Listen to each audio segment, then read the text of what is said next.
Buenas tardes, jóvenes. Tengan ustedes muy buenas tardes.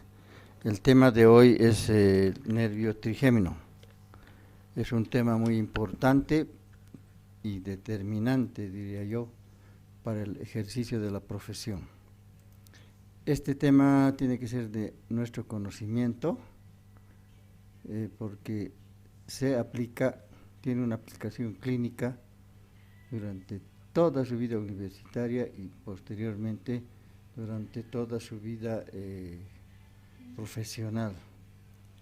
Entonces yo les voy a pedir que ustedes estudien este tema, lo aprendan lo mejor posible, porque tiene su aplicación a partir de tercero, cuarto, quinto y después toda la vida profesional. Entonces vamos a empezar indicando de que este nervio es un nervio mixto, es sensitivo y es motor. Y vamos a ver qué hace por sus fibras motoras. Por sus fibras motoras es el encargado de dar el funcionamiento a los músculos masticadores, es decir, lleva los impulsos nerviosos a el músculo macetero, el temporal, el pterigoideo interno y el externo, para que realicen su actividad masticadora o masticatoria. Por sus fibras sensitivas, van a seguir ustedes el cursor, inerva casi toda la cara, fíjense, toda la cara. La zona verde corresponde al nervio oftálmico, la zona celeste corresponde al nervio maxilar superior y la zona roja al nervio maxilar inferior. Toda esta región. O sea, yo diría que en un 98% la inervación sensitiva está dada por el nervio trigémino, excepto, siguiendo el puntero, el ángulo de la mandíbula, que está inervado por una rama del plexo cervical superficial. O sea, nos corresponde toda esta región del nervio trigémino. Además de dar la inervación sensitiva a la cara, se ocupa de inervar la cavidad orbitaria, su contenido. Las fosas nasales, ya hemos visto en fosas nasales, que es el nervio esfenopalatino el que inerva gran parte de las fosas nasales. Y sobre todo la cavidad bucal. O sea, el nervio trigémino inerva la cavidad bucal. Entonces, repito, es un nervio mixto, sensitivo motor. Ahora, ¿cuál es el origen real y cuál es el origen aparente de este nervio? El origen real es un poco complicado. Vamos a explicar aquí. El origen real de las fibras sensitivas, porque el origen real de las fibras motoras es sencillo. De las fibras motoras tiene dos núcleos, el núcleo masticador principal y el accesorio.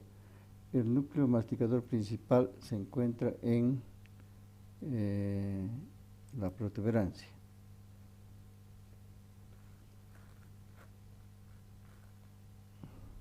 Disculpen un momentito, por favor.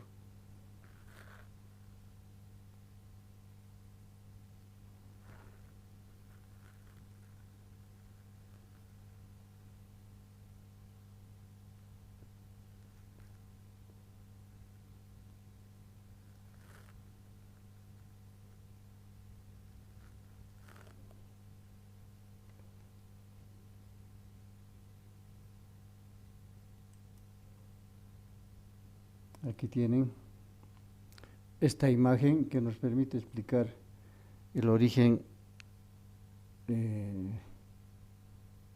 real de este nervio. En el mesencéfalo tenemos el núcleo masticador accesorio, ¿ya? Y por dentro vamos a tener un núcleo sensitivo, que lo vamos a explicar enseguida. Este es el núcleo masticador accesorio. Y el principal se encuentra en la protuberancia, es el núcleo masticador principal, que está con verde. Esos son los dos núcleos masticadores, el principal y el accesorio. De ahí parten los impulsos nerviosos para que se realice el trabajo de los músculos masticadores en el proceso de la masticación. Las fibras sensitivas tienen su origen en el origen real, ¿no? En el ganglio de Gasser. El ganglio de Gasser ya lo han visto en otros temas, hemos visto en región cigomática, cavidad bucal, el nervio trigémino llamado también ganglio, el ganglio semilunar, ganglio de Gasser o ganglio trigeminal se encuentra situado en la cara antero-superior del peñasco. Vamos a ver acá.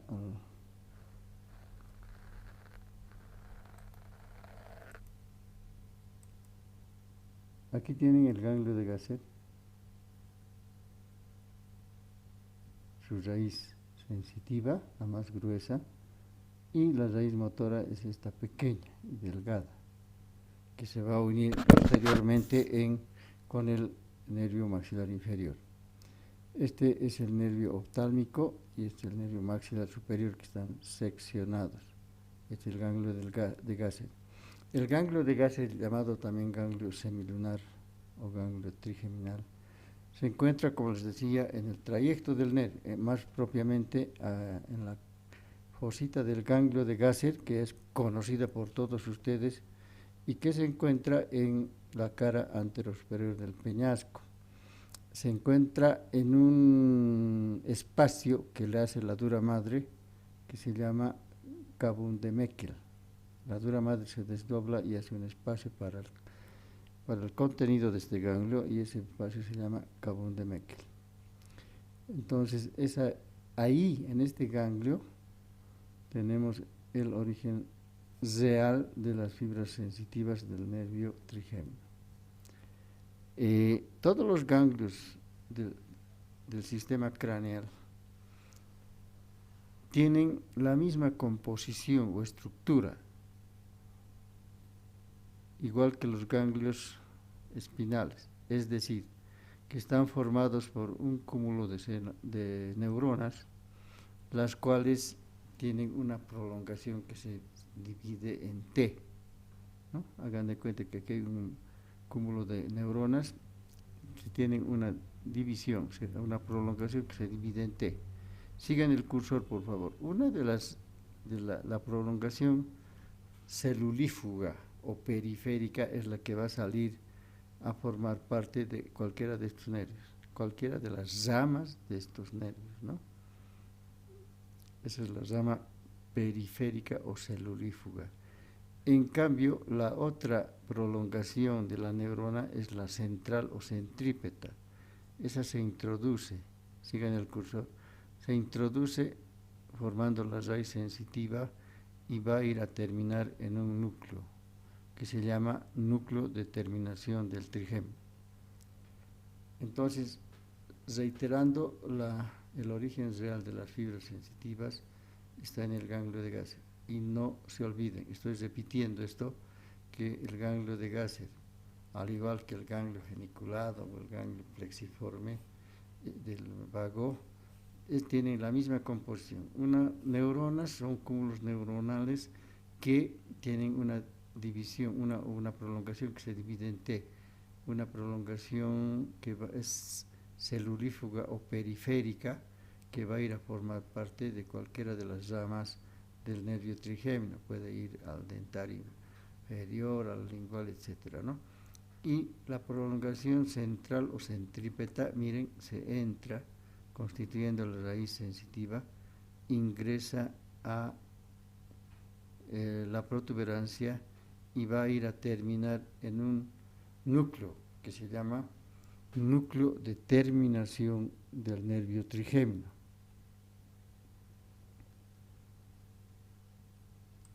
Aquí tienen. Entonces, la célula, la prolongación periférica va a ir a formar parte de cualquier rama oftálmico del maxilar superior o del maxilar inferior. La prolongación central o centrípeta es la que ingresa a la protuberancia y termina en una larga columna, yo diría bulbo protuberancial mesencefálica y medular.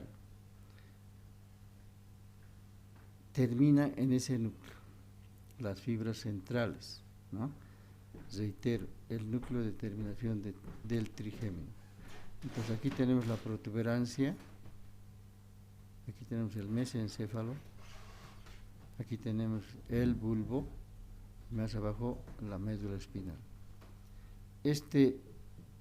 Estas fibras van a ese núcleo, al núcleo de terminación del trigémino, que es un núcleo bastante complicado. Aquí tenemos las fibras, aquí es el núcleo principal, se llama también sensibilis pontico. Sensibilis pontico, el núcleo que está por fuera del núcleo masticador principal se llama sensibilis pontico. Las fibras de este núcleo ascienden y van a ir al mesencéfalo y aquí se forma otro núcleo por fuera del núcleo masticador accesorio, es el sensibilis mesencefálico. ¿Ya? Es un nuevo núcleo, el núcleo sensibilis mesencefálico. Se piensa que este núcleo está en relación con la sensibilidad propioceptiva de los músculos masticadores, de la ATM, de nuestros alvéolos dentarios y de los músculos cutáneos, gracias a las anastomosis que tienen en la cara con las ramas terminales del nervio facial o nervio de Bell. Estoy hablando del núcleo sensibilis mesencefálico. El núcleo sensibilis pontico es el núcleo principal. Se cree que este núcleo está en relación con la actividad sensorial del nervio trigémino, ¿no? Al percibir alimentos duros. De este núcleo, que es bastante complicado, aquí tenemos el sensibilis mesencefálico, el sensibilis pontico. Hay fibras que van descendiendo formando un fascículo, el fascículo descendente o fibras descendentes del nervio trigémino. Todo esto ocurre en el interior del tallo cerebral. O sea, las descendentes de la protuberancia pasan al bulbo. En el bulbo producen un abultamiento de color oscuro que se llama el tubérculo del ceniciento o tubérculo trigeminal.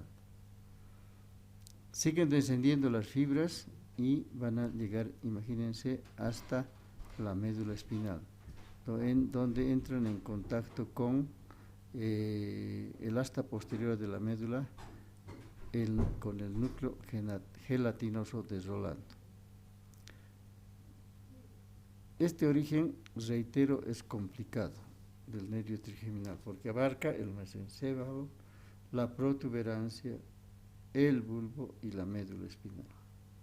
Yo pienso que por esta razón los dolores de muelas son a veces tan desesperantes e intolerables. Ese es el origen del núcleo, los orígenes del sensitivo. Aquí terminan las fibras sensitivas del nervio trigémino, en el núcleo de terminación del trigémino.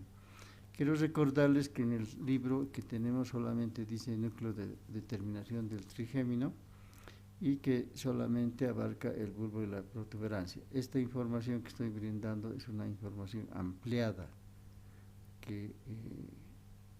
para que tengan en cuenta y que baja hasta la médula, hasta el asta posterior de la médula, la parte superior, donde entra en relación con el núcleo gelatinoso de Rolando. Entonces, ese es el origen real de las fibras sensitivas, ¿no? Ganglio de Gasser y núcleo de terminación del trigémino. Las fibras sensitivas, no se olviden que son las que llevan todos los estímulos térmicos, táctiles y dolorosos de toda la cara, cavidad orbitaria, fosas nasales y cavidad bucal. La sensibilidad táctil estaría en relación con el núcleo sensibilis póntico, ¿no? Y no se olviden que con el núcleo mesencefálico es el que encargado de está en relación en realidad con la sensibilidad propioceptiva de los músculos masticadores, de la ATM, de los alvéolos dentarios, de los músculos cutáneos. Ese es el origen de las fibras sensitivas y de las motoras. De las motoras no se olviden el núcleo masticador accesorio, que es mesencefálico, y el núcleo masticador principal, que está en la protuberancia.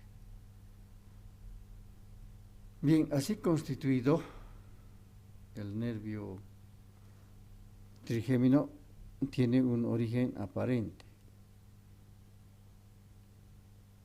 Y el origen aparente se refiere por dónde lo vemos salir al nervio. Aquí lo tenemos.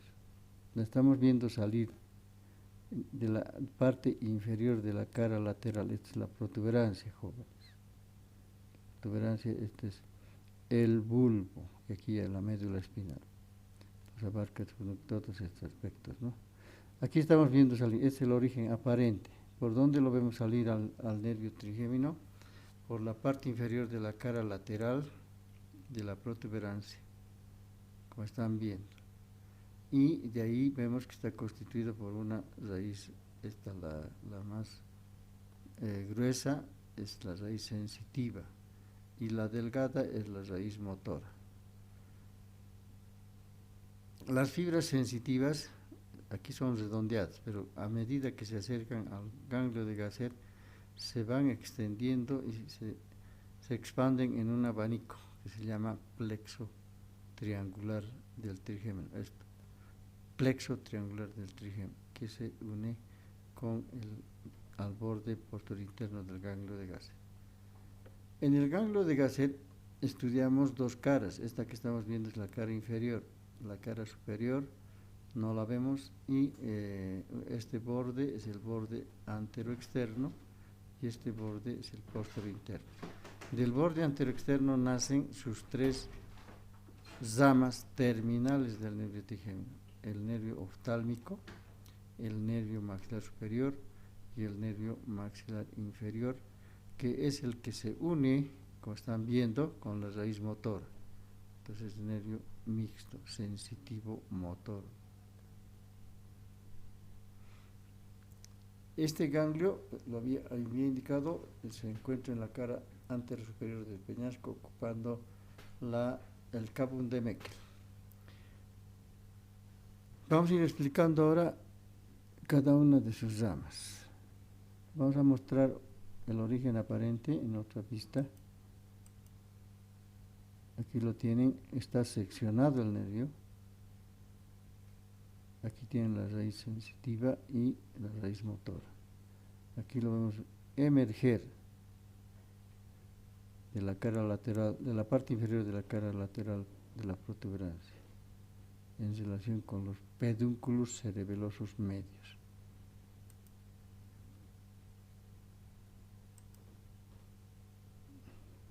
Ahí están identificadas las dos raíces.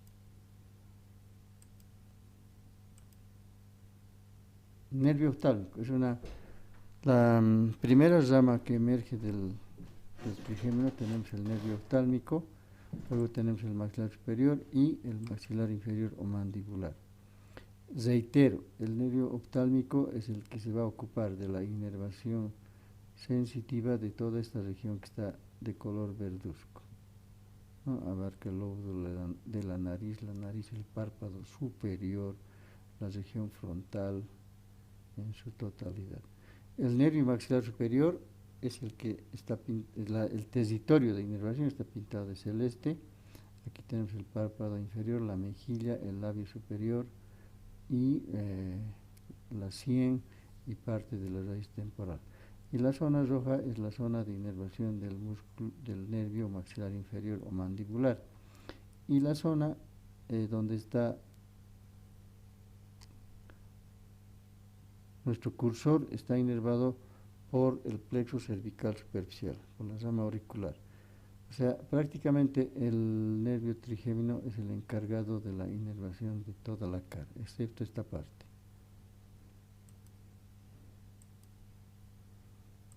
El nervio oftálmico. Aquí tenemos un esquema del nervio oftálmico. Este es el nervio oftálmico, el ganglio de Gasser, su raíz sensitiva. Y vemos que está naciendo de la parte interna de este borde. Este nervio se dirige hacia adelante y atraviesa el seno cavernoso.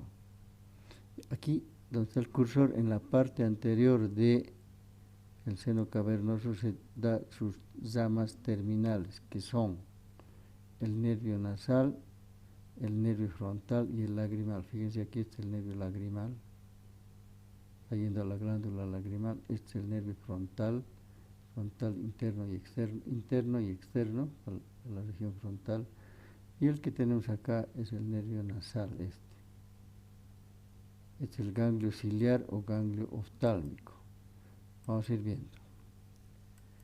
Aquí tienen ustedes lo que les había dicho, el ganglio de Gasser, origen real de las fibras sensitivas del nervio. Ahí tenemos el ganglio ciliar o ganglio oftálmico, que está en relación con este nervio. Ahí tenemos el nervio frontal, que lo habíamos mostrado en delante. Ahí tenemos el nervio lagrimal y el nervio nasal.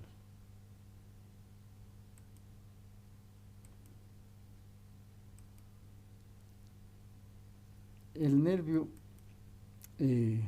oftálmico, durante su trayecto, va a dar dos ramas colaterales, los filetes anastomóticos con el plexo simpático carotidio, con el patético, el nervio motor ocular común, y da ramos colaterales meningios, entre los cuales se distingue un rama que se le conoce como el nervio es recurrente, pues se dirige hacia atrás, el recurrente de Arnold, que va a ir a inervar la tienda del cerebelo.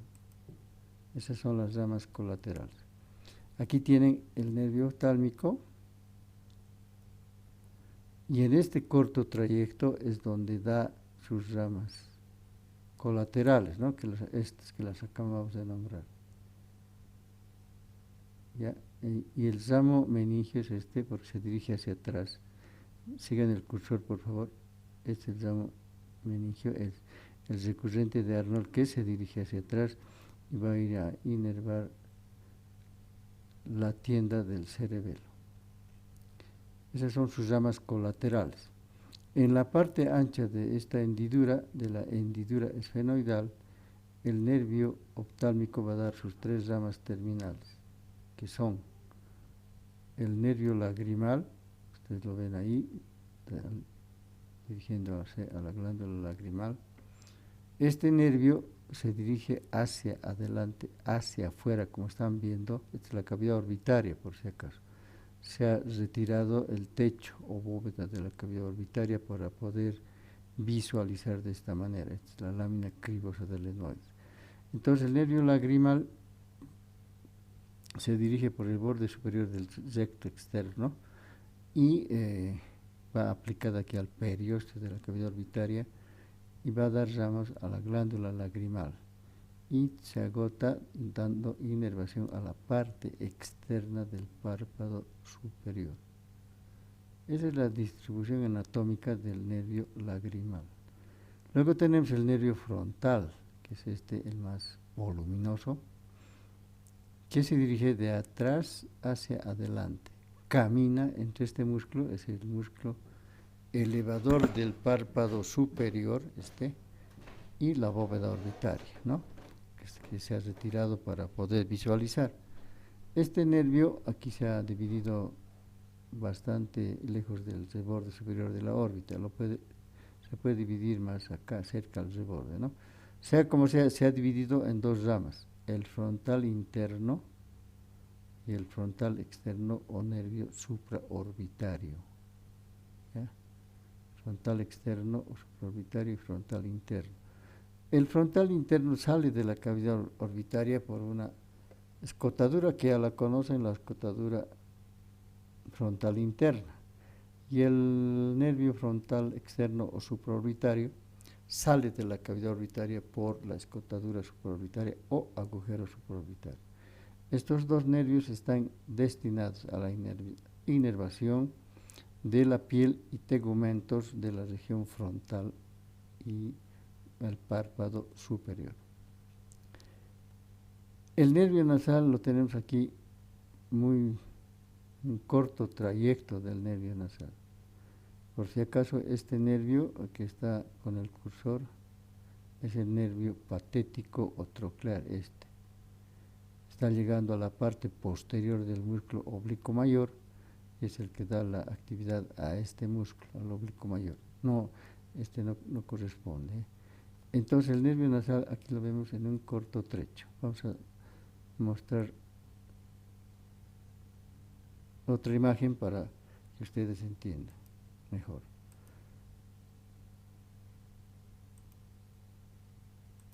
Aquí vamos a ver al nervio nasal, vamos a ver al frontal y al lagrimal. Aquí ya estamos viendo, miren ustedes, aquí está el nervio lagrimal. Es muy sencillo, no es muy complicado. El nervio lagrimal,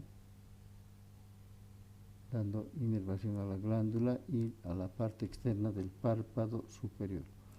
Aquí está una anastomosis, va a realizar una anastomosis en arco con el nervio maxilar superior, que la vamos a explicar posteriormente. El nervio frontal, dividiéndose en el frontal interno y el frontal externo o supraorbitario. Aquí tenemos el nervio nasal, este es el nasal. El nasal va acompañado de esta arteria, la arteria oftálmica. Caminan juntos, el nasal y la arteria oftálmica. Aquí no se ve, una vez que tiene su origen en el nervio oftálmico, cruza al nervio óptico de afuera hacia adentro, en ese sentido cruza, pasa por encima del nervio óptico y luego se colocan por dentro de él y recorren por lo menos el nervio nasal hasta el conducto etmoidal anterior, donde se divide en sus dos ramas terminales, que son el nasal interno y el nasal externo. Aquí tenemos el ganglio de Gasser, el nervio maxilar superior, el nervio maxilar inferior, que es el nervio mixto. Seguimos avanzando. Ahí tienen el ganglio de Gasser, el nervio nasal, el nervio frontal, el nervio lagrimal, como se les ha explicado. Bien, aquí ya lo tenemos al nervio nasal, visto a plenitud. El nervio nasal, rama terminal del nervio oftálmico, no se olviden, esta es la parte ancha de la hendidura esfenoidal, y el nervio nasal es este. El nervio nasal ingresa a la cavidad orbitaria pasando por el anillo de Swing, atraviesa el anillo de Swing. No así el lagrimal ni el frontal. El lagrimal y el frontal no atraviesan el anillo de Swing. El nasal sí pasa por el anillo de Swing. En este corto trayecto, el nervio nasal da ramas colaterales. ¿Cuáles son? Va a dar un ramo al ganglio ciliar o ganglio oftálmico. Aquí es el ganglio ciliar oftálmico. O sea, el nervio nasal da un ramo al ganglio oftálmico o ganglio ciliar. Da ramos que son los nervios ciliares largos, que están por encima del nervio óptico y que están destinados, esto repito, son los ciliares largos que están destinados al globo ocular. Finalmente, el nervio nasal va a dar un ramo que es el nervio de Llushka o etmoidal posterior, que se introduce al conducto etmoidal posterior, y que está destinado a la inervación del seno esfenoidal y de las celdillas etmoidales posteriores, así como la mucosa de la parte posterior de la lámina cribosa, ¿no? de esta región. Entonces, sus ramas colaterales, reitero, del nervio nasal son un ramo para el ganglio ciliar oftálmico, es la raíz sensitiva de este ganglio, los nervios ciliares largos para el globo ocular y el nervio esfenoetmoidal o nervio de Llushka, que está destinado al seno esfenoidal y las celdillas etmoidales posteriores.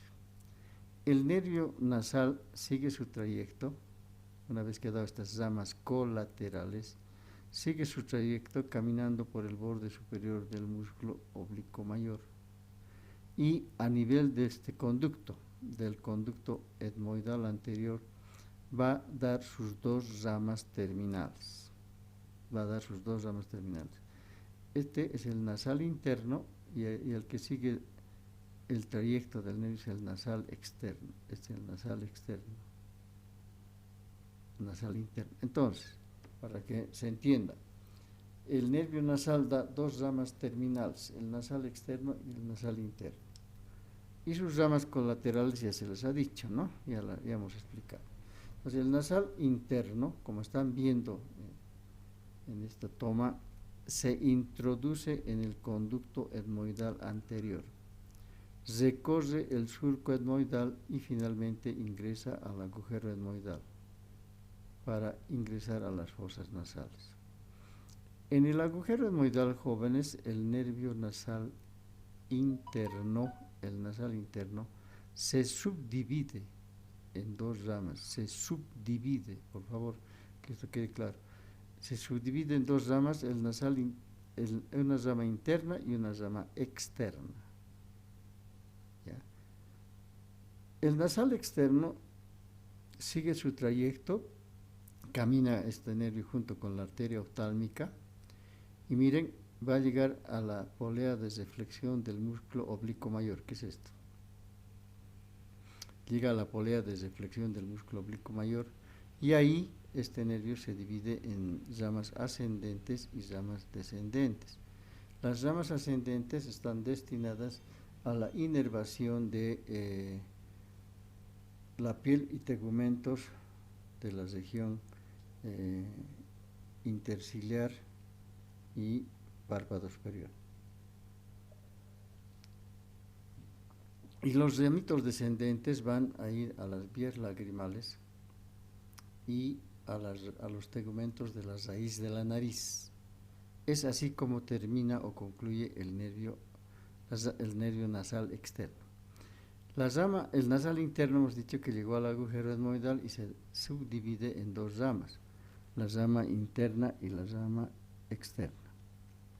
Vamos a repasar, aquí tenemos el ganglio de Gasser, el nervio oftálmico que está seccionado, aquí tienen el nervio óptico seccionado, el nervio maxilar superior, su ramito meningio, que lo vamos a explicar después, este es el nervio maxilar inferior y su ramito recurrente también meningio. Aquí vemos, este es el nervio lagrimal, este es el nervio motor ocular externo, dando inervación al músculo recto externo. El ganglio ciliar, ganglio oftálmico, los nervios ciliares cortos que nacen de este ganglio van al globo ocular. Los nervios ciliares largos, ramas del nasal, y las dos ramas terminales del nasal, interno y externo. Y este es el nervio esfenoetmoidal o de Llushka. Ahí tienen el nervio frontal seccionado, el ganglio ciliar llamado también ganglio oftálmico, los nervios ciliares cortos que son eferentes del ganglio ciliar, luego tenemos los nervios ciliares largos que son colaterales del nervio nasal, el nervio etmoidal anterior que ya lo estamos explicando, vamos a concluir enseguida. Luego tenemos el etmoidal posterior, luego tenemos el nasal externo,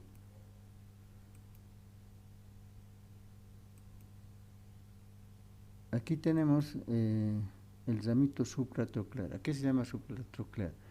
Es a la anastomosis que tiene el nervio frontal, con el nervio nasal externo. Esta anastomosis se realiza por encima de la polea de reflexión de este músculo, del oblicuo mayor. Este es el oblicuo mayor, aquí tiene su polea de reflexión, ¿no? Y entonces se llama supratroclear por a la anastomosis que se realiza entre el nervio frontal y el nervio nasal externo. Esta anastomosis se realiza por encima de la polea de reflexión del músculo oblicuo mayor, por eso se llama supratroclear. Aquí tenemos el nervio frontal, el nervio supraorbitario o frontal externo. Aquí tenemos el nervio lagrimal, la glándula lagrimal. Aquí tenemos el nervio patético o troclear, dando inervación al músculo oblicuo mayor. Y aquí tenemos parte del nervio nasal. El ganglio de Gasser, su raíz sensitiva, el nervio maxilar superior y el nervio maxilar inferior. Aquí tenemos el quiasma óptico, la lámina cribosa del etmoides.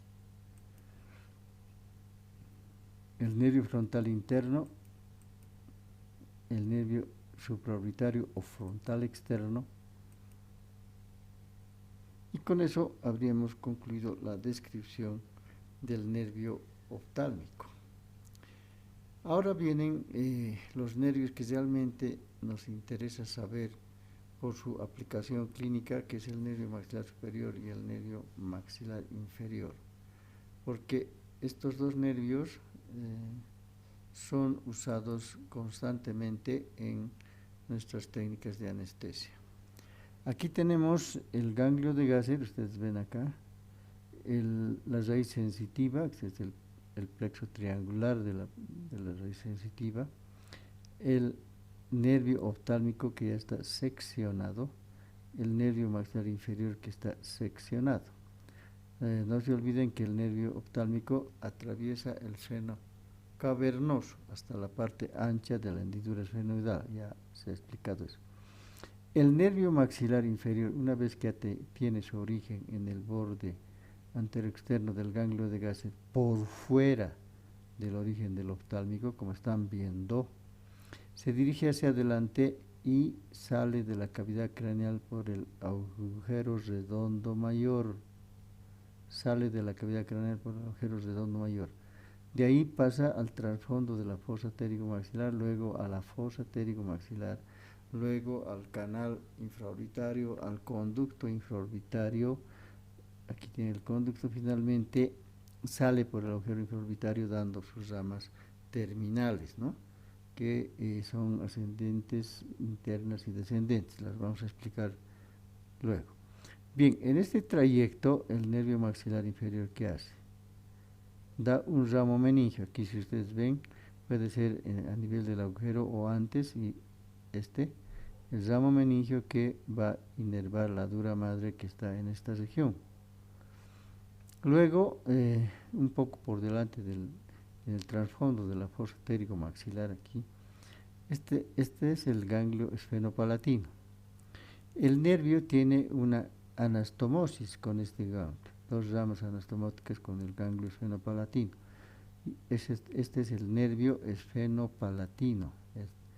Por debajo del ganglio esfenopalatino, el nervio esfenopalatino se divide en numerosas ramas terminales que les vamos a ir conociendo. Luego el nervio maxilar superior da este ramo, el ramo orbitario. Este es el ramo orbitario. El ramo orbitario se anastomosa con el nervio lagrimal y de esta anastomosis en arco nacen filetes para la glándula lagrimal y el nervio temporomalar, que se introduce al conducto temporomalar dando un nervio malar para los tegamentos del pómulo y el ramo temporal para la región temporal, ¿no? De esta anastomosis en arco nacen filetes lagrimales y el nervio temporomalar.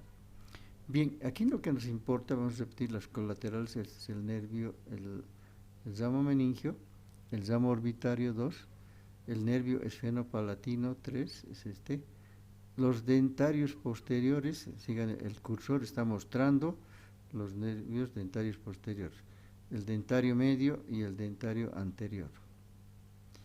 Estos nervios, más parte del esfenopalatino, son usados para nuestras técnicas de anestesia. Entonces vamos a ir mostrando el ganglio de Gasser, que ya se explicó. El ganglio esfenopalatino, el ramo meningio, que lo hemos explicado, el ramo orbitario, que hace esa anastomosis en arco. Luego tenemos el nervio esfenopalatino, estos que están unidos al ganglio, y por debajo del ganglio da sus ramas terminales. Los dentarios posteriores, jóvenes, ahí vean los dentarios posteriores, los dentarios medios y el dentario anterior. ¿Qué nervios vamos a usar en nuestras técnicas de anestesia? El dentario anterior, el medio, los dentarios posteriores, así como también vamos a usar el nervio palatino anterior, rama del esfenopalatino, ¿no? Vamos a ir viendo. Estas son las ramas terminales, las ascendentes o palpebrales porque van al párpado inferior, internas o nasales para la piel y tegumentos de la nariz, y los descendentes o labiales que van a piel y tegumentos del labio superior. Están las ramas terminales. Hemos mostrado sus ramas colaterales, ¿no? Es el ramo meningio, ya hemos mostrado el ramo orbitario, el nervio esfenopalatino, los dentarios posteriores, dentario medio, dentario anterior. Aquí ya tenemos en este esquema, ya en su territorio de inervación cada uno de ellos, ¿no? Aquí tenemos el nervio maxilar superior, el ganglio de Gasser, el nervio maxilar superior saliendo por el agujero redondo mayor, ahí da origen a estos nervios, los dentarios posteriores, que nos interesa mucho esto. Ustedes saben o recordarán que en la tuberosidad del maxilar existen los conductos dentarios posteriores. Estos nervios ingresan al conducto dentario, a los conductos dentarios posteriores para dar inervación, sigan el cursor por favor, a los molares superiores, ¿no? Aquí tenemos el dentario medio para los premolares, aquí, para los premolares, y el dentario anterior para el canino y incisivos de su lado. Aquí ustedes van a ver un plexo, toda esta zona amarilla es un plexo, hay una anastomosis totalmente visible, ¿no? Que se llama plexo dentario superior. En los libros de cirugía van a encontrar que se llama el plexo dentario de Poussier. ¿Y qué dice los textos de cirugía? Que de este plexo, como se ve, nacen las fibras para cada pulpa dentaria o para cada pieza dentaria, como pueden apreciar. Nacen las fibras para el hueso. El hueso también tiene inervación sensitiva proporcionada por este plexo. Para la mucosa del vestíbulo, toda la mucosa del vestíbulo. Entonces, estas ramas van a dar, este plexo va a dar ramas para las piezas dentarias, para el tejido óseo, para la mucosa del vestíbulo, ¿no? Y les van a enseñar la técnica de anestesia para los dentarios posteriores, miren esto, para los dentarios medios aquí, y para la técnica infraorbitaria para el dentario anterior, es el agujero infraorbitario, ¿no? Aquí les van a enseñar la técnica infraorbitaria. Estamos viendo el nervio dentario inferior, pero no nos corresponde todavía explicar. Bueno, vamos avanzando. Ahí tienen el nervio maxilar superior, lo había mostrado. Aquí también otra toma muy explícita, es mejor, el ganglio de Gasser, la raíz sensitiva, el nervio maxilar inferior saliendo de la cavidad craneal por el agujero oval, El nervio maxilar superior, saliendo de la cavidad craneal para el agujero redondo mayor, este es su ramo meningio, este pequeñito cortado. Ese ramo meningio es el nervio oftálmico, que ya lo hemos explicado. El ganglio ciliar o ganglio oftálmico, esta es la anastomosis en arco entre el nervio lagrimal y la rama orbitaria del nervio maxilar superior, de donde nace el nervio temporomalar y ramos temporales.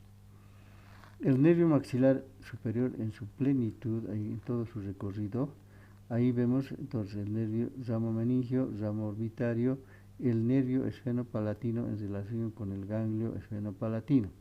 Y por debajo del ganglio vemos las ramas terminales del nervio esfenopalatino. Los nervios dentarios posteriores, aquí ingresando los conductos, el dentario medio para los premolares y el dentario anterior para el canino e incisivos de su lado. El agujero infraorbitario, no se olviden, está a 3 centímetros, a 5 o 6 milímetros por debajo del reborde inferior de la órbita y a 5 centímetros de la línea media, más o menos, a 3 centímetros, perdón, de la línea media.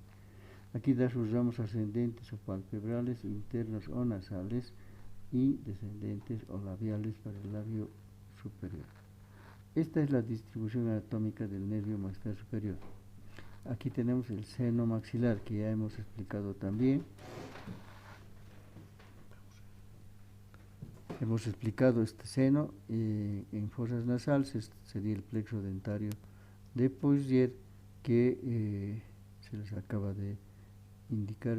Bueno, en anatomía no lo conocemos como plexo dentario de Poicier, es un plexo dentario, y dentarios posteriores, dentario medio y dentario anterior, ¿no? Esto del plexo dentario de Poicier está en los libros de cirugía.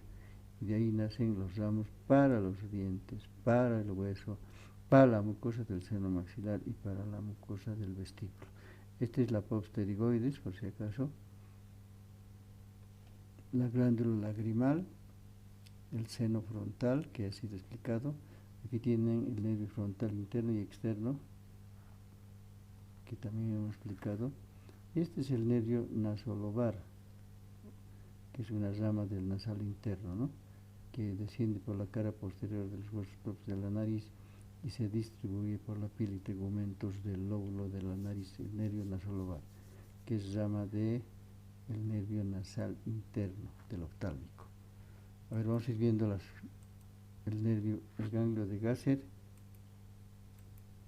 el nervio maxilar superior, el ganglio esfenopalatino, el nervio esfenopalatino, el ramo orbitario, ya ha sido explicado, los dentarios posteriores, dentario medio, dentarios anteriores, todo ya explicado.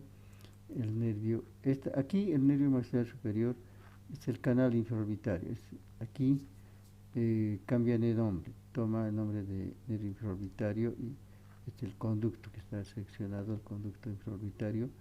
Y bueno, aquí si dicen nervio infraorbitario se refiere a esto, pero es el nervio maxilar superior. El nervio maxilar superior, al salir del agujero de redondo mayor, sale al trasfondo de la fosa, ahí se dobla hacia abajo, hacia afuera, y alcanza la parte posterior del canal infraorbitario, donde se vuelve a doblar para ingresar a este canal, seguir su trayecto. Debido a esas dos acodaduras, este nervio tiene un trayecto en forma de bayoneta, ¿no? Recorre el canal infraorbitario, el conducto, y aquí da sus ramas terminales, que son, ¿no?, las que hemos explicado. Bien, jóvenes, vamos a continuar con nuestra clase de trigémino. Nos falta explicar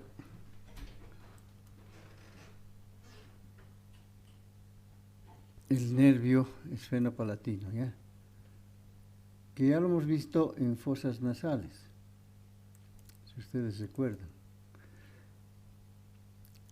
Aquí tienen, este es el nervio maxilar superior. No se olviden que el nervio maxilar superior es sensitivo. Y aquí tienen el nervio esfenopalatino, que está unido al ganglio esfenopalatino. Ahí tienen. Si algunos de ustedes recuerdan, hemos visto que el nervio esfenopalatino, debajo del ganglio esfenopalatino, se divide en sus ramas terminales. Estas son, ¿no? Se divide en ramas terminales. ¿Y cuáles son esas ramas terminales? Son el nervio pterigopalatino, llamado también faringio. Luego tenemos los nervios nasales superiores para la pared externa de las fosas nasales. Luego tenemos los palatinos posteriores y medios, estos, y el palatino anterior, y un nervio que cruza la bóveda es el nervio nasopalatino, que va a ir al tabique de las fosas nasales, va a salir por acá. Vamos a ir bien, este es el nervio es nasal interno, la rama externa del nasal interno. Hemos visto que en el agujero etmoidal el nervio nasal, el nasal interno se subdivide en dos ramas, una rama interna y otra externa, ¿no ve? La interna va a la mucosa de la lámina cribosa y parte superior de las fosas nasales. Y la rama externa es esta, es el nervio nasolobar, que contornea el borde inferior de los huesos propios de la nariz y se distribuye por la piel y tegumentos del lóbulo de la nariz. ¿Ya? Esta es rama del nervio nasal, no confundir. Bueno, ahora volvemos, este es el bulbo olfatorio, las células, aquí tienen los receptores del nervio olfatorio, las células ciliadas, etcétera. Aquí tienen la cintilla olfatoria. Eso estoy explicando lo que se ve. No, bueno, nos vamos en el nervio esfenopalatino, que es la última rama que nos corresponde explicar del nervio maxilar superior. Entonces, debajo del ganglio esfenopalatino se divide en sus ramas terminales. Palatino anterior, palatino medio y posterior, los nasales superiores, y luego tenemos el pterigopalatino que va hacia el techo de la bóveda faríngea. Vamos a ir bien. Ahí tienen el ganglio esfenopalatino, como les he indicado. Ahí tienen el nervio pterigopalatino o faringio que va a la bóveda de la faringe.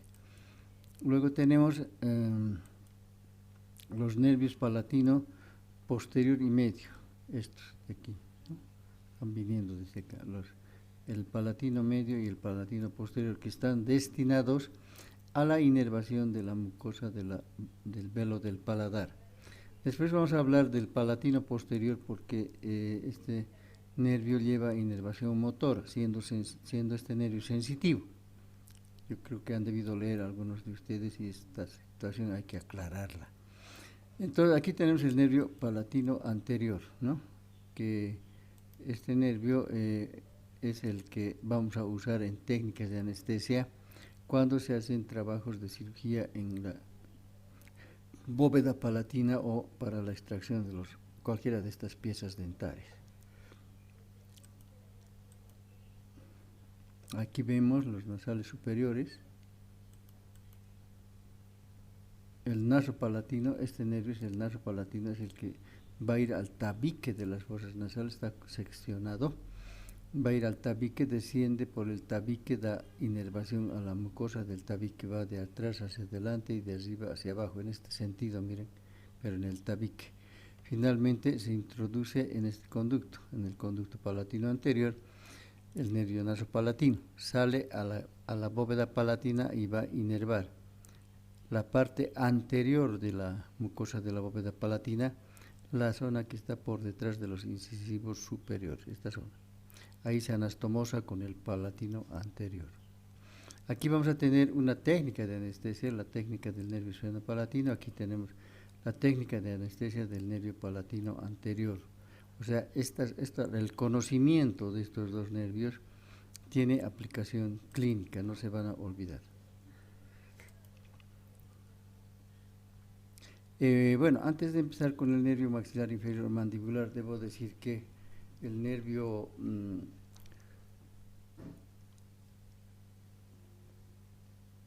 maxilar superior es un nervio exclusivamente sensitivo, pero mediante la patología se ha demostrado que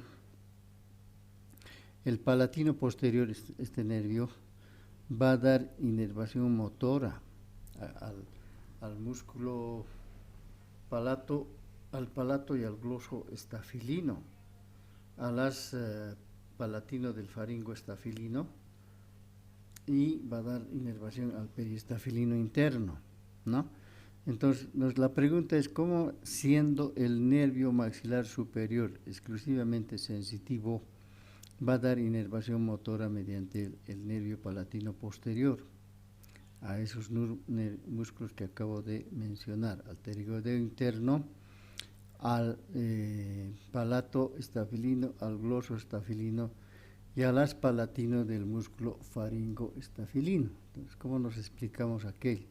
Este nervio sensitivo, Entonces, ¿cómo da motor? Hay una hipótesis que la van a leer en su libro, que según Rubier Delmas dice que esta inervación motora llegaría al palatino posterior de la siguiente manera: mediante la rama anastomotica de la fosa yugular, del neumogástrico, ¿no?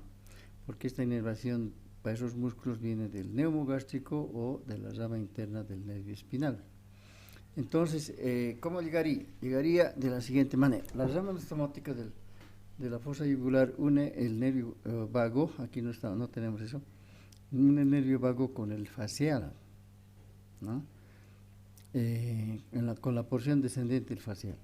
De ahí estas fibras tendrían un trayecto recurrente, o sea, suben a través del facial hacia el ganglio geniculado. El ganglio geniculado, ustedes saben que da origen al nervio petroso superficial mayor.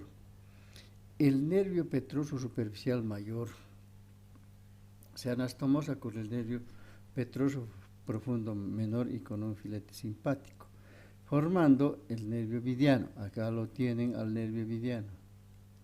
Atraviesa el conducto vidiano y desemboca, el nervio vidiano atraviesa el conducto vidiano y desemboca en el ganglio esfenopalatino. Entonces, estas fibras motoras del petroso superficial mayor llegarían de esta manera al ganglio esfenopalatino, y del ganglio esfenopalatino pasarían al nervio esfenopalatino, y del nervio esfenopalatino al nervio palatino posterior. Esa es la hipótesis que emplea Rubier Delmas para explicar por qué el nervio maxilar superior, siendo sensitivo, está dando inervación motora a esos músculos del velo del paladar. Ojalá se entienda esa parte, que no es muy preponderante, ¿no? Solamente es para conocimiento, porque no tiene aplicación clínica en odontología. Bueno, aquí tenemos la última rama del nervio trigémino, que es el nervio maxilar inferior o mandibular, como están viendo. Este es el nervio maxilar superior seccionado, agujero redondo mayor. Este es el nervio oftálmico. Y aquí tenemos el nervio maxilar inferior. Ustedes saben que este nervio es mixto, porque hemos visto en otra toma que la raíz motora se une pasa por debajo del ganglio de Gasset y finalmente, al salir por este orificio, se une con la raíz sensitiva, formando el nervio maxilar inferior. En esta parte intracraneal, las dos ramas, la motora y sensitiva, son todavía independientes, envueltas por un desdoblamiento de la dura madre para cada una de ellas. Ya en el agujero oval, estas dos ramas se unen y forman el nervio maxilar inferior, el cual tiene este pequeño trayecto debajo del agujero oval, este pequeño, 5 milímetros. Está en relación con el ganglio óptico. Este está en relación con el ganglio óptico. 5 milímetros por debajo del agujero oval, el nervio maxilar inferior se divide en sus dos troncos terminales: el tronco terminal anterior, donde está el cursor, y este es el tronco terminal posterior, ¿ya? El tronco terminal anterior, ustedes saben, ya hemos llevado también esto, está formado por el nervio temporobucal, por el temporal profundo medio y el temporo maseterino. Es el tronco terminal anterior. El tronco terminal posterior está formado por este nervio, el nervio auriculotemporal. ¿Cómo se lo reconoce? Este nervio hace un ojal a la arteria meningia media, como están viendo. Esta es la arteria meningia media. El aurículo temporal se dirige hacia atrás, se desdobla, hace un ojal a la meningia media, se vuelve a unir y sale de la región pterigomaxilar por el ojal retrocondilio, ya saben, agujero de Jubar, para atravesar la región parotidia y agotarse en la región temporal y parte de la región parietal, parte lateral del cráneo. Aquí tenemos el nervio dentario inferior, que lo vamos a ver más adelante con más detalle. Este es el dentario inferior. Este es el nervio miloioideo. Este es el nervio lingual, viendo la lengua. No sé si se acuerdan de estos ganglios nerviosos, el ganglio submaxilar y sublingual. ¿De dónde parten los filetes para las glándulas submaxilar y sublingual? Este es el ganglio submaxilar. Más adelante está el sublingual. Aquí tenemos la lengua. Y aquí tenemos el agujero mentoniano, donde está emergiendo el nervio mentoniano. Entonces vamos a ir viendo. Vean ustedes el nervio maxilar inferior o mandibular, aquí, que acabo de explicar. Luego tenemos el ramo meningio. Tiene un solo ramo colateral el nervio maxilar inferior. Es este, que nace a nivel del agujero oval y luego es recurrente, se dirige hacia atrás y entra por el agujero redondo menor a la cavidad craneal para inervar todas las meninges o dura madre que está vecina a este orificio. Es el ramo meningio, el único ramo colateral que tiene el nervio maxilar inferior o mandibular. Después tenemos el tronco terminal anterior y el posterior, ¿no es cierto? Ya vamos a ir identificando, y hemos dicho, estos es el nervio temporal, los temporales profundos, tronco anterior, ¿no? El nervio bucal. Este nervio también yo quisiera remarcarlo y quisiera que ustedes lo tomen muy en cuenta, porque este nervio se usa en anestesias también, en casos excepcionales, para la exodoncia del tercer molar inferior o segundo molar, sobre todo tercer molar inferior incluido, retenido, y segundo molar y primer molar inferior, el nervio bucal, porque va a inervar la mucosa del vestíbulo inferior a nivel de los molares, el nervio bucal. Existe una técnica de anestesia que se llama la técnica de Seldin, que sirve para anestesiar este nervio en la cavidad bucal. Aquí tenemos el nervio temporomaseterino, ya saben, es su rama temporal, y el maseterino que va al masetero. Y ahí tenemos el nervio, como les había indicado, el dentario inferior, ¿no? Aquí su rama terminal la mentoniana y otra rama la incisiva. Este es el nervio lingual.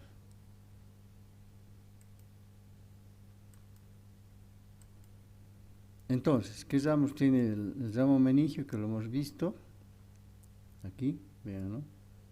El ramo meningio que nace, es la única rama colateral del nervio maxilar inferior, que es recurrente, se dirige hacia atrás, ingresa a la cavidad craneal por el agujero redondo menor y va a inervar la dura madre vecina a esta región, así como a las paredes de la arteria meningia media. Luego tenemos, es el ramo meningio que hemos visto, ¿no? Las ramas del tronco terminal anterior, temporobucal, temporal profundo medio, temporomaseterino. El temporobucal lo hemos visto en la región maseterina y hemos visto que el doctor Sagárnaga lo nombraba térico temporobucal, ¿no? Da inervación al nervio, al músculo pterigoideo externo, no se olvide. Luego da una rama que asciende es la rama temporal profunda anterior, y la que desciende el nervio bucal que acabo de mostrarles, que es importante su conocimiento para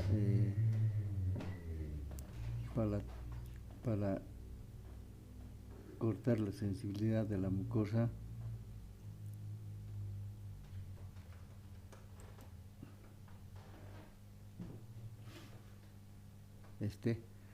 para cortar la sensibilidad de la mucosa que cubre el vestíbulo de los molares inferiores, este es el bucal. Su rama superior es el nervio temporal profundo anterior. Luego viene el nervio temporal profundo medio y finalmente el temporomasseterino. Aquí hay una zona medio confusa que dice que los tres nervios temporales, una vez que tienen su origen, salen o atraviesan un espacio que se llama el poro crotafítico buccinatorius de Hirt. Por ahí salen estos tres nervios. Ese espacio está comprendido entre la base del cráneo y un ligamento, el ligamento innominado de Hirt. Esta parte es compleja porque ese ligamento corresponde al borde superior de una aponeurosis, la aponeurosis pterigotemporomaxilar, pterigotemporomaxilar.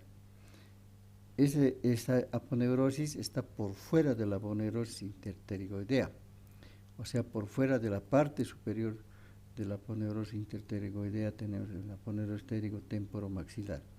Y el borde superior de la aponeurosis pterigotemporomaxilar constituye el ligamento, es un engrosamiento, el ligamento innominado de Hirt.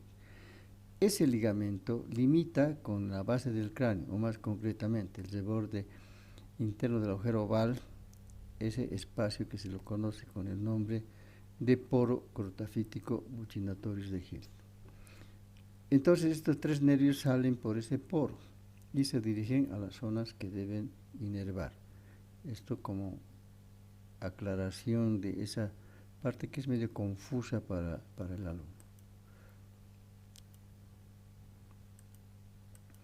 Ya hemos identificado las ramas colaterales del nervio maxilar inferior. Aquí tienen ustedes el nervio auriculotemporal haciéndole el ojal a la arteria meningia media. Aquí tenemos el nervio lingual en relación con el ganglio nervioso submaxilar. Aquí tenemos el nervio maxilar inferior o mandibular, su ramo mentoniano, y este es el nervio miloioideo, que lo vamos a explicar. Aquí está el tronco terminal anterior y este es el posterior. El posterior está formado por el auriculotemporal, el dentario, el nervio lingual y un tronquito, el tronco común. El tronco común que involucra tres nervios: el nervio del pterigoideo interno, el nervio del músculo del martillo y el nervio del periestafilino externo. Esos tres ramitos constituyen el tronco común de aquí viene el ramo meningio, la única rama colateral del maxilar inferior. Lo que habíamos explicado, el nervio temporobucal, temporal profundo medio y temporomasseterino, ramas del tronco terminal anterior. Aquí se ven el plexo dentario de Pouillet, que corresponde al arco superior, ¿no? Ya hemos estudiado el maxilar superior, las ramas dentarias posteriores, el medio, los anteriores. Aquí vamos a hacer tres técnicas de anestesia. De este plexo dentario de Pouillet se les ha dicho que nace en fibras para las piezas dentarias, o sea, pulpa dentaria, para el tejido óseo, para la mucosa del seno maxilar y la mucosa del vestíbulo superior. Aquí vemos el nervio lingual seccionado y aquí el nervio dentario inferior, ingresando al conducto dentario inferior, atravesando el conducto y a nivel del agujero mentoniano, dividiéndose en el ramo mentoniano, que es este, donde está el cursor, el agujero mentoniano, y este es el nervio incisivo, que continúa el trayecto del nervio y que se va a anastomosar con el del lado opuesto. Ahí tienen el nervio lingual, el nervio dentario inferior. Aquí están los nervios, los tres temporales en realidad, ¿no? Aquí tenemos el temporobucal, que el doctor Sagárnaga le ha puesto el nombre de ptérigo temporobucal. Y es aceptable ese término, ¿por qué? Porque al pasar por el pterigoideo externo, por los dos haces del músculo pterigoideo externo, este es el haz esfenoidal superior, este es el haz pterigoideo, al pasar da ramos que inervan este músculo, por eso se llamaría pterigo. Temporo, porque este es el nervio temporal profundo anterior e inerva las fibras de la parte anterior del músculo temporal. Inervación motora. Estas ramas son motoras, esta es motora y las ramas que dan al pterigoideo motor. En cambio, el nervio esta es la cara externa del pterigoideo externo, ahí se divide en dos ramas. El que desciende es el nervio bucal, este nervio es sensitivo, llega a la cara externa del músculo buccinador y da ramas superficiales y profundos para la piel y tegumentos de la mejilla, la mucosa de la mejilla. Este nervio se va a extender, reitero, a la mucosa del vestíbulo, esta región, donde inerva la mucosa del vestíbulo que está en relación con los molares inferiores, este nervio bucal. El nervio bucal debe ser anestesiado en casos cuando cuando el paciente refiere dolor en esta región, anestesiar, colocar un poco de anestesia a este nervio. La técnica para anestesiar este nervio es la técnica de Seldin. Aquí tenemos el temporal profundo posterior, es el nervio temporomasseterino, el nervio masseterino está seccionado. Y aquí tenemos este nervio, es el nervio auriculotemporal, fíjense, asciende el ojal a la arteria meningia media y luego asciende por delante del trago y se reparte por la pared lateral del cráneo, piel y tegumentos de la piel lateral del cráneo. El nervio auriculotemporal es un nervio sensitivo.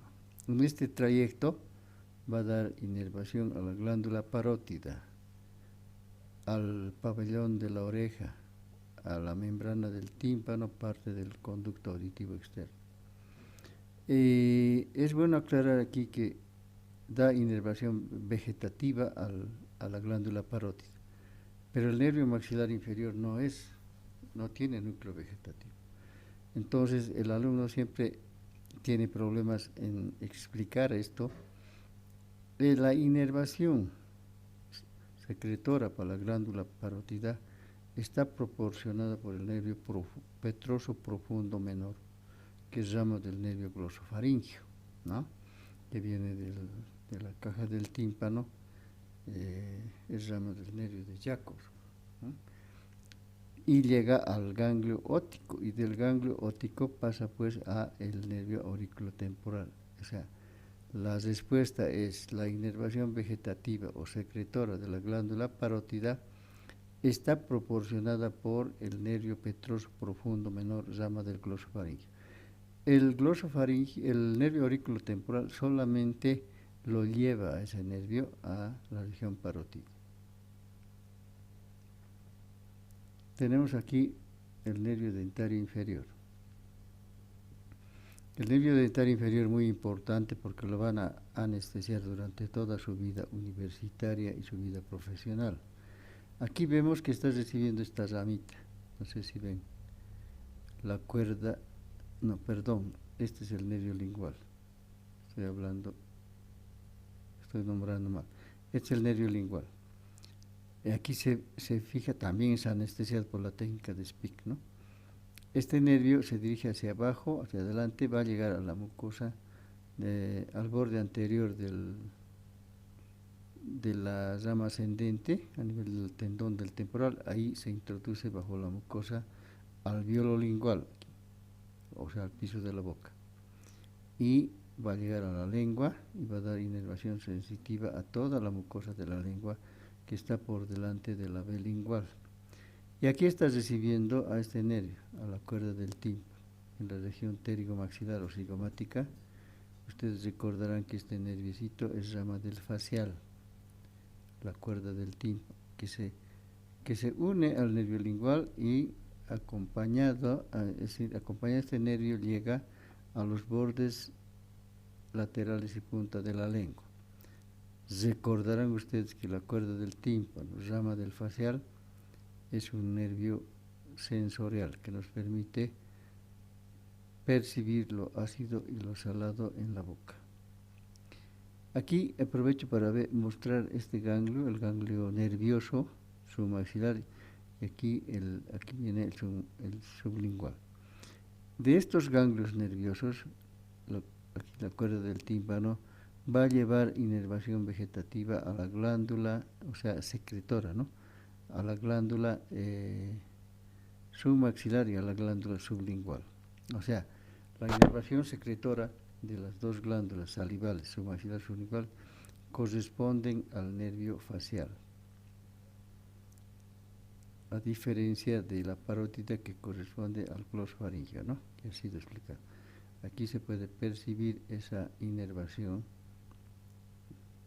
de la glándula submaxilar y aquí de la sublingual. Entonces, este es el nervio lingual, este es el trayecto. En su trayecto va a dar inervación a la mucosa del pilar anterior del velo del paladar, y luego va a terminar en el piso de la boca, agotándose reiterando esto, en la mucosa de la lengua que está por delante de la vía lingual. Es responsable de esta inervación sensitiva. Es la descripción del nervio lingual, no se olviden de la cuerda del tímpano. El nervio dental inferior está seccionado, vamos a pasar otra vista. Este es el nervio auriculotemporal, el músculo temporal, la punogrosa del músculo temporal. Aquí tenemos todo lo que estamos viendo, es el agujero infraorbitario, los cartílagos de la nariz que ya hemos llevado, el cartílago lateral de la nariz, el cartílago del ala de la nariz, tenemos las piezas dentales, el nervio bucal, y pasamos. Ahí tienen el tronco terminal anterior, el tronco terminal posterior, el nervio temporal profundo anterior que hemos explicado, el nervio bucal que hemos explicado, el temporal profundo posterior que hemos explicado, el nervio auriculotemporal que ha sido explicado, el nervio dentario inferior que está seccionado,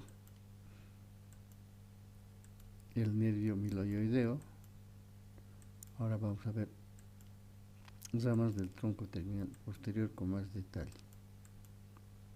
Aquí tenemos el tronco común que también se ha explicado, es un pequeño tronquito para el músculo pterigoideo interno, para el peristebilino externo y músculo del martillo, que hemos explicado. Estos tres atraviesan, por lo menos dos, el músculo del peristebilino externo y del martillo, la zona cribosa de la aponeuros interpterigoidea. El nervio del pterigoideo interno a veces atraviesa y a veces no esa región, ¿no?, de la aponeuros interpterigoidea. El nervio auriculotemporal, el dentario y el nervio lingual son ramas del tronco terminal posterior. Aquí, ¿qué podemos ver? El ganglio de Gasser, su raíz sensitiva, su raíz motora, uniéndose para formar el nervio maxilar inferior, este que está saliendo por el agujero oval. Aquí podemos apreciar al nervio lingual, fíjense, sigan el cursor, y que está recibiendo la cuerda del tímpano. Sigan el cursor, la cuerda del tímpano, esta es la membrana del tímpano, rama del facial, este es el nervio facial, su porción vertical del nervio facial, la cuerda del tímpano, que se une al nervio lingual, que ya hemos indicado que llega hasta la bordes y punta de la lengua, permitiéndonos percibir lo ácido y lo salado. Aquí tienen la arteria maxilar interna que ha sido explicada también. Podemos apreciar el nervio auriculotemporal haciendo el ojal a la arteria meningia media, saliendo por el ojal retrocondilio hacia la región parotidia. Y aquí tenemos el nervio dentario inferior, el nervio miloioideo. Esta es una rama motora que va a ir a inervar el músculo miloioideo y vientre anterior del digástrico. Este es el dentario inferior, este es el nervio lingual. Aquí es ramitas del tronco común. Este es el nervio del pterigoideo interno. Y aquí pueden ver, este es el tronco común, ¿no? El nervio del músculo del martillo. Aquí tienen el músculo del martillo. Este es el músculo del martillo. Este es el pterigoideo interno. Está seccionado, este es el músculo pterigoideo interno, seccionado para poder ver esta parte de los nervios, y aquí este que está cortado es el nervio del periestafelino externo. Ahí tienen la raíz sensitiva, la raíz motora, el ganglio óptico que está en relación siempre con el músculo maxilar inferior, el pterigoideo interno que ya lo habíamos nombrado, el nerviecito del pterigoideo interno, el nerviecito del músculo del martillo aquí, el nervio auriculotemporal que ya lo hemos explicado haciendo el ojal a la arteria, el nervio dentario inferior entrando al conducto, el nervio lingual ya explicado,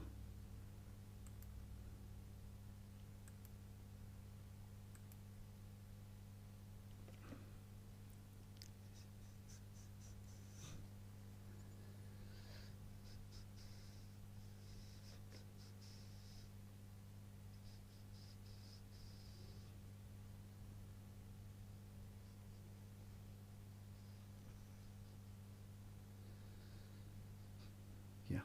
Aquí vamos a complementar también todo lo que ya hemos visto, ¿no? Para el tronco terminal posterior del nervio maxilar inferior, el nervio lingual, que se lo ve mejor, el nervio miloioideo, aquí tenemos el nervio bucal, el nervio temporal profundo anterior, el posterior, el nervio auriculotemporal, etcétera, etcétera. Ya hemos explicado aquello. Aquí tenemos el nervio maxilar inferior, que no lo hemos visto así.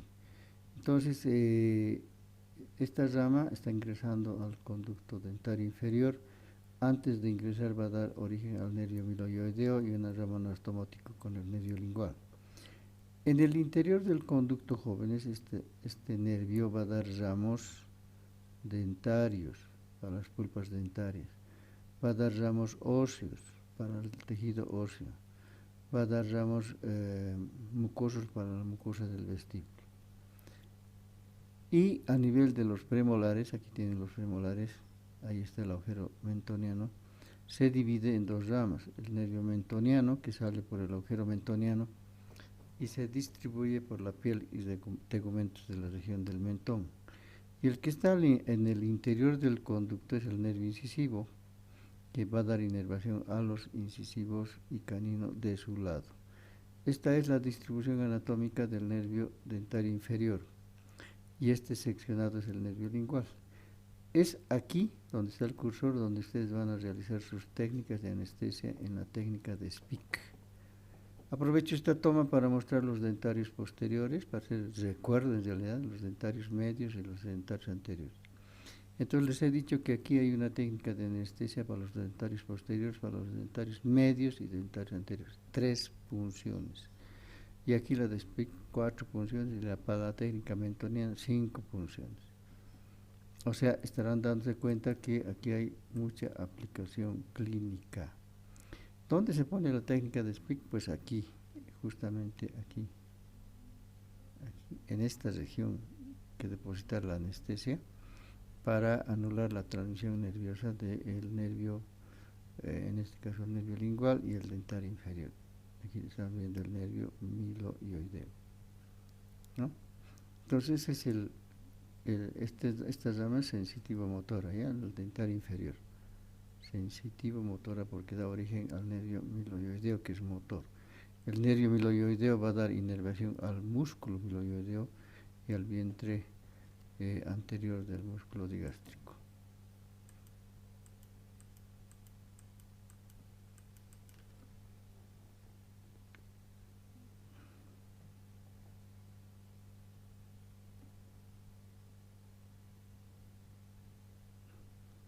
Aquí también vemos otra vez al nervio dentario inferior para que se les grabe bien su distribución anatómica, que ya ha sido explicada, y la distribución anatómica del nervio maxilar superior. Estoy siendo reiterativo para que se les grabe y no nos olvidemos de la distribución anatómica de estos nervios.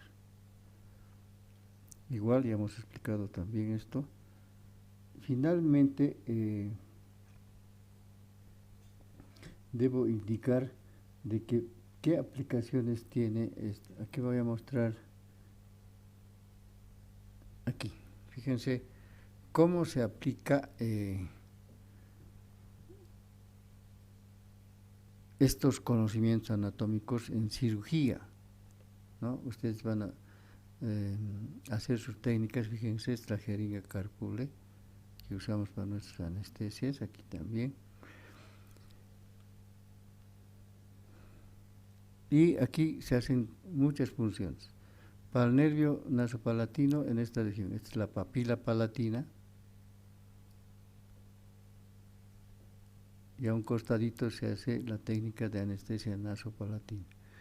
Aquí se hace para el palatino anterior, este es el tercer molar, más o menos a nivel del tercer molar se encuentra el orificio de desembocadura del conducto palatino posterior, por donde sale el nervio palatino anterior y da inervación a toda esta mucosa. El nasopalatino inerva la parte anterior de la mucosa de la bóveda, la que está por detrás de los incisivos. Hemos visto los nasales, los dentarios posteriores, medios, anteriores. Y aquí fíjense, se está haciendo la técnica infraorbitaria para cortar la transmisión nerviosa del nervio dentario anterior, el que inerva los incisivos y el canino. Aquí se hace lo más cerca del conducto del agujero infraorbitario, no necesariamente en el orificio. En cirugía les van a enseñar ya esta técnica.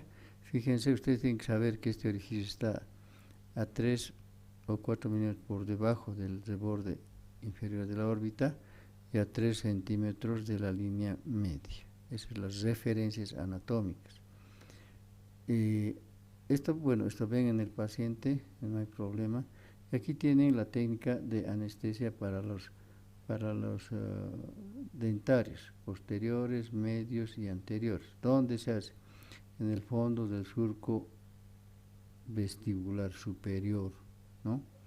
Ahí se hacen 3 funciones, para los dentarios posteriores, para el dentario medio y para el dentario anterior, que es esta técnica, ¿no?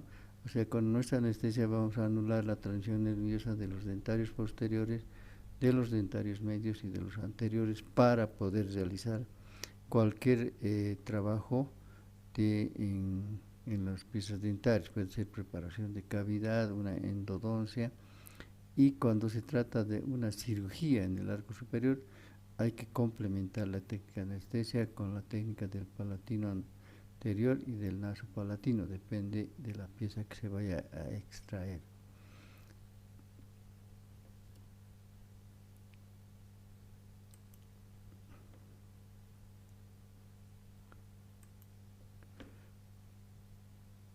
Aquí podemos ver la papila palatina, y aquí dice, esta papila está en relación con el agujero incisivo.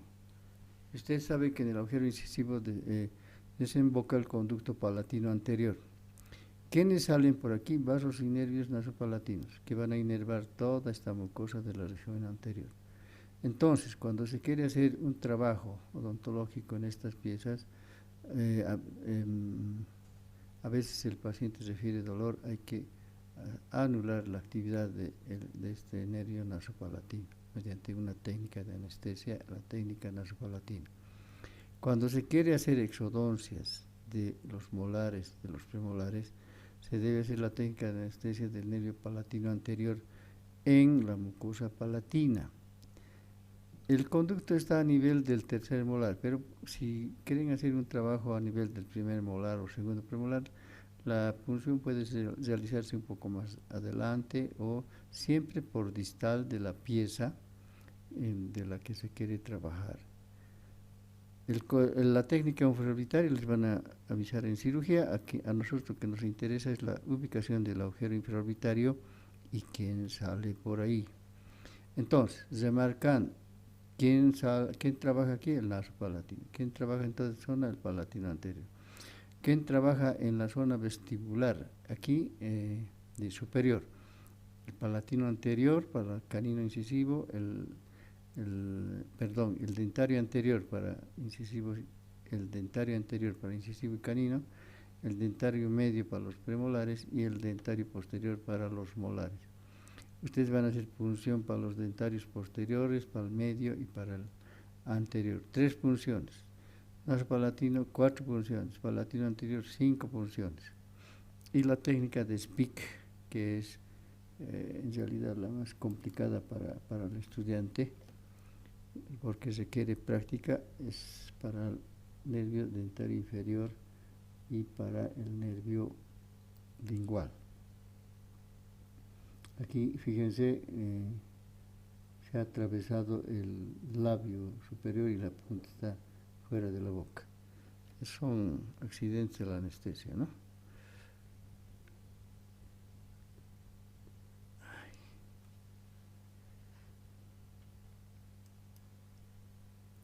Esta técnica es la técnica de SPIC, que es la que más se usa, está usada para el arco dentario inferior. Pero ¿por qué les hablo de esto? Les he mostrado la distribución anatómica del nervio lingual y les he mostrado la distribución del nervio dentario inferior. Entonces la técnica de SPIC consiste en llegar con nuestra anestesia a esta región, donde está el puntero. Fíjense la punta de la aguja, está llegando ahí, entonces se hace el depósito de anestesia. Por eso es importante el conocimiento de la cara interna de la rama ascendente y la ubicación de este conducto. Les van a pedir referencias anatómicas en los cursos superiores. Aquí va a decir borde anterior del músculo macetero, aquí les hacen palpar. Luego van a entrar al borde anterior de la rama ascendente. Luego les van a seguir haciendo palpar línea oblicua interna y aquí la externa, perdón, línea oblicua externa y aquí la línea oblicua interna y la superficie oclusal, ¿no? Y entonces les van a decir que se hagan su punción y eso ya es una técnica que les tienen que enseñar en cirugía, a la cual no me voy a entrometer. Pero, ¿cuál es el objetivo? Llegar a esta zona, ¿no? Si usted llega a esta zona y hace su depósito de anestesia, va a anular la transmisión nerviosa del dentario inferior y del nervio lingual, que está un poco más adelante, aquí. Es el dentario que entra y el lingual viene aquí. Vamos a complementar enseguida. Entonces aquí hacen ustedes su técnica de anestesia y pueden hacer trabajos ya de exodoncia de estos molares, pueden hacer preparación de cavidad, pueden hacer una endodoncia y todo el trabajo que ustedes quieran en todas las piezas dentarias inferiores. Entonces, vale el conocimiento, es absolutamente necesario de este hueso. De aquí tienen la espina de SPIC, ya saben, es la língula mandibular. Y aquí viene el pterigoideo interno, el músculo pterigoideo interno que hay que atravesar con nuestra aguja. Entonces, las referencias anatómicas les van a pedir. Y habíamos hablado en facial que cuando uno, cuando está aprendiendo a hacer su técnica de anestesia, se puede pasar por este borde con la aguja de la jeringa y salir a la zona parotidia, provocando una parálisis facial. Son accidentes de la anestesia, accidentes. Porque nadie hace estas cosas voluntariamente, ¿no? Siempre son accidentes, puede pasar a cualquier estudiante. Ya les hemos dicho que no hay que asustarse, esperar a que pase el efecto de la anestesia. Felizmente la anestesia es reversible, o sea, se va a absorber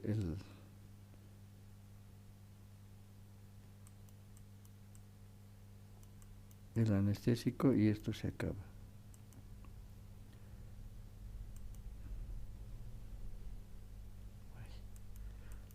perdón.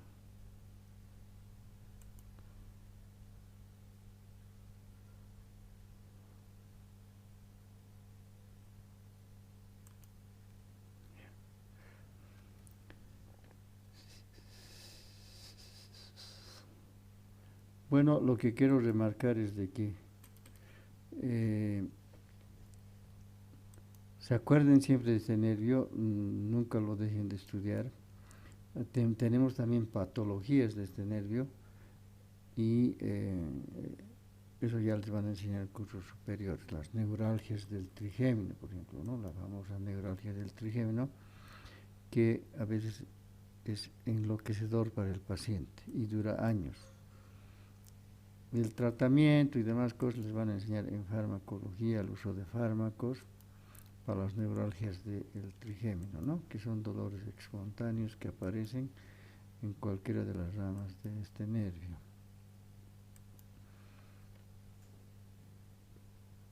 Con esto, jóvenes, habríamos concluido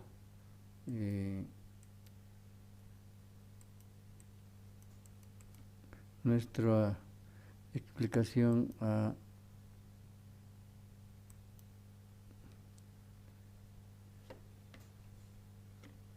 de este tema que es tan importante para la profesión. Bueno, creo que ha estado muy larga la clase, espero que hayan entendido. Sin embargo, en las clases de refuerzo estamos prestos para ampliar algunas cosas que se nos haya olvidado. No se olviden de esto, el conocimiento del nervio trigémino sirve para las técnicas de anestesia, ¿no?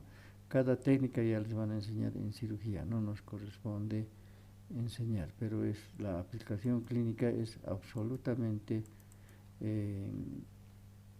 necesaria para poder realizar su trabajo cuando estén en cirugía bucal o en cirugía bucomaxilofacial. Entonces, con esto habríamos concluido la explicación del tema. Les agradezco mucho. Gracias por su participación y por escuchar esta explicación.